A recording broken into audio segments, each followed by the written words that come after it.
I want to talk about frozen as a category in of itself. Favorite category? Yeah, talk to me about that, because I think I was in Costa Rica with this. I think frozen in the UK gets a bad rep because of Iceland, whereas I think, and obviously we can take that out if you'd like, but like, whereas I think I met this couple who've got their own frozen store in in Canada. They met them in Costa Rica, Right. And they're like, frozen is just a thing over there. Yeah, it is. And like, It you know, is. if you get frozen vegetables, it's cheaper and healthier for you. Yeah. Like, how do brands win in frozen? It's something I've never really talked about before, and I think it's fascinating.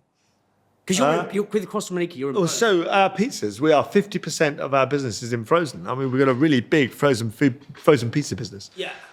Well, the thing is, if you travel, and you're just meeting these people in Costa Rica, if you travel, you realise that the environment we have in the UK, where if you want to buy really high quality food, you have to go to the chiller cabinet.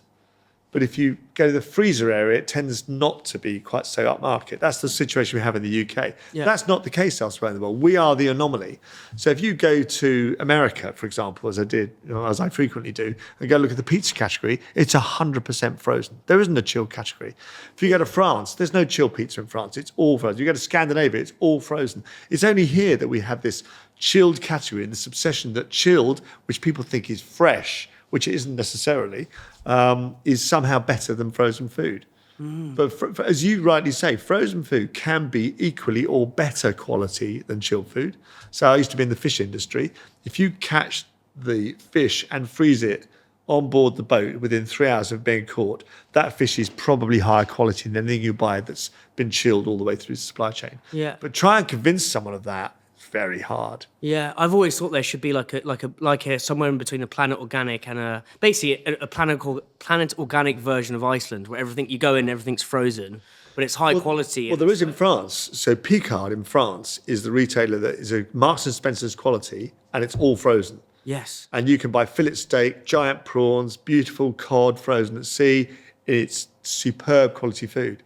The problem is here that we've got a perception of frozen food as being somewhat cheap and nasty, because most of the brands historically have sold to that end of the market through frozen. But you can sell, there are some things now. So Costa Rica is a good example of the only pizza in frozen that's doing really well is us, and that's premium.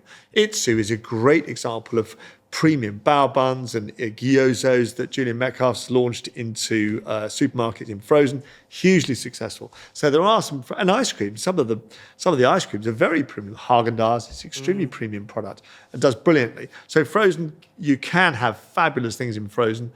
And I think it will change, because the other benefits of frozen are no preservatives required, because the preservative is the freezing.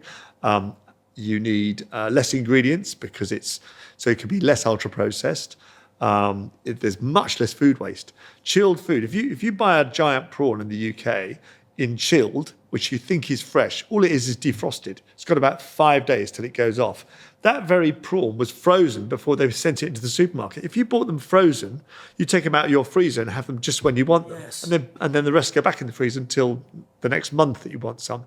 So there's no waste in the supermarket, there's no waste at home. So there's all sorts of reasons why frozen is a better supply chain. Do you think the system and the way, because I swear no one even goes down that aisle in the UK, or like it's A lot of people wouldn't go down there. Yeah. Just to buy ice cream, maybe. Yeah, and how do you think it begins? Is it like brands that lead the change, like across? I think it has to be brands. You have to have the offering. You can have signs saying, come down our frozen aisle, it's great. But unless when you get down there, you find the kind of things that you want to buy, brands that you can relate to, products of the quality that you want to buy. And unless they're there, it's not going to work. But I think there's early signs that it's happening.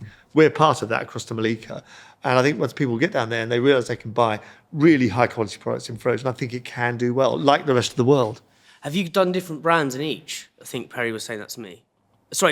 Different packaging for frozen versus... We have actually. The new packaging design, we've redesigned, which is in store now, going in. We've done a slightly different design in frozen for chilled, because in chilled, they tend to be well lit and very visible. In frozen, you often have a glass door or some misting, or it's in a well. So we've used a brighter packaging design so that when in frozen, it stands out more. Yes. Because it needs to, which is, it's Perry, that was very smart. Yeah, Perry's genius. Espressos is sponsored by supply chain software gurus Unleashed. It talks to your e-com and accounting software. It's helped islands cut admin time in half, get granular clarity on your margins, know where your stock is, don't miss availability. Brands like Candy Kittens, Tiny Rebel, and Trip all use Unleashed, and so should you.